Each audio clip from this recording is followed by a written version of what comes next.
Well, community radio is under threat from losing its funding. We spoke to Tess Lawley, the General Manager of SYN Radio, earlier to chat about the future of community radio.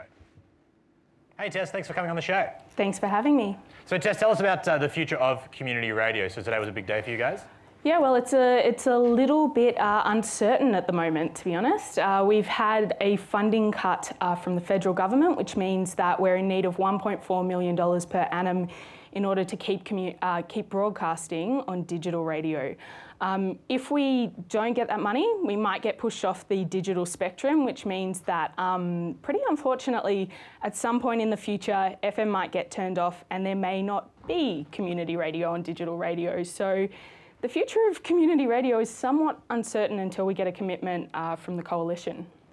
So what's going to happen if, well, if the coalition don't get in, then obviously it's probably going to be Labor, unlikely to be like the Sex Party. Do you know what Labor's position is on all of this? Just yesterday, both Labor and the Greens made a commitment to restore that $1.4 million of funding. So if Labor or the Greens form government, we'll be all sweet. But we're hoping before the election that the coalition will come to the party too, and it won't matter who's taking government, we will have our future secured. So in terms of community stations, how many of them are analogue and how many are all the ones that you can listen to on any radio also on the digital radio? Not as yet. So at this point in time, there are 37 community radio stations on digital as well as analogue. Some of them are simulcasting, some of them are taking different streams on both channels, which is what SYN's doing. But there's over 400 community radio stations across Australia. So the digital licences are currently only operating in metro areas, which means that it is your SYNs, your Triple Rs, PBS, these kinds of radio stations that are at risk right now. But we're all in this together as a sector, and I think the CBAA is absolutely working their guts out to get regional and rural stations on air as well. And if we lose our spectrum in the major cities, it's going to be really, really hard to fight tooth and nail with the government to gain digital spectrum in regional areas as well. Oh, that's no good. Well, I'm pretty sure that community TV is ending next year. Do you reckon you could just put in a good word for us while you're fighting this cause? We, as the CBAA, has been fighting really hard, working with community TV for a long time now. Like, it's a serious shame, and it's like, you see this from the federal government. They have control over the spectrum, which is a really finite resource that's worth a lot of money to them to privatise, but worth a whole lot to the community if it's actually available to us. And, you know, the way community TV's been pushed off air is a damn shame, because it means that great shows like this and communities that otherwise wouldn't have a place on broadcast television now have nowhere to go. And, you know, digital radio is the future of radio, and so we're facing similar risks. Well, you said it costs $1.4 million. Have you started is there any funding campaign set up already that people can donate to if they want to? Well, unfortunately not. I would love to do just a casual crowdfunder every year for $1.4 million. That'd be easy, right? With why not? prizes and whatnot. Yeah. Well, we've solved it, haven't we? Well done. Thanks for joining us, Tess.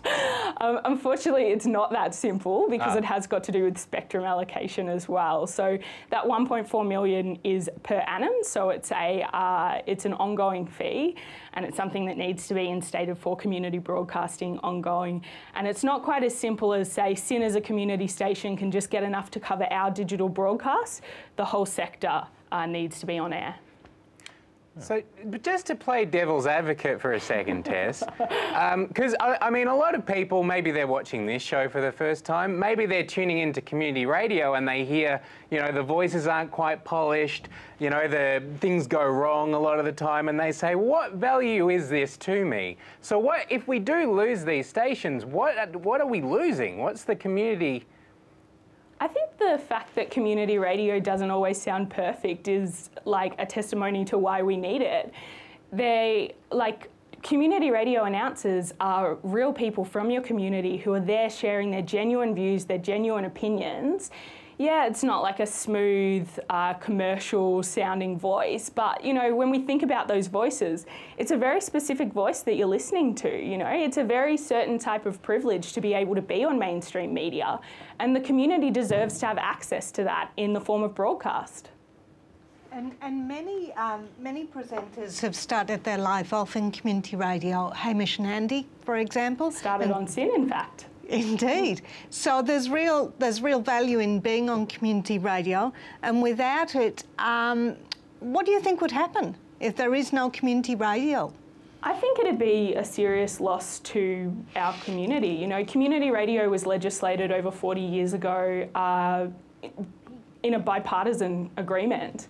And it was legislated to be on air because it was deemed an essential service that was necessary for giving communities of people who are marginalised, people who don't have the opportunity to turn up on a commercial radio station, giving them the airtime to actually share what's important to their community. So, you know, there's absolutely the fact that people are learning, developing their skills, increasing their confidence. And those opportunities will be lost really quickly because you can't just walk into a commercial radio station and I've tried ask to get on several times air. Actually, Tess, and they keep letting me down. But anyway, This Tess, is the problem, you know. You should be able to walk into a commercial radio station. Well, they keep changing the locks at Fox FM, and it's really frustrating. But different reason. Well, we'll keep that on the DL. Let's not admit to committing any crimes on broadcast television for now. No, they weren't crimes. They were... Anyway, my point is, thanks so much for joining us, Tess. We've got to go to our next segment, but really appreciate all your work you're doing, and thanks so much for joining us tonight. Thanks for having me.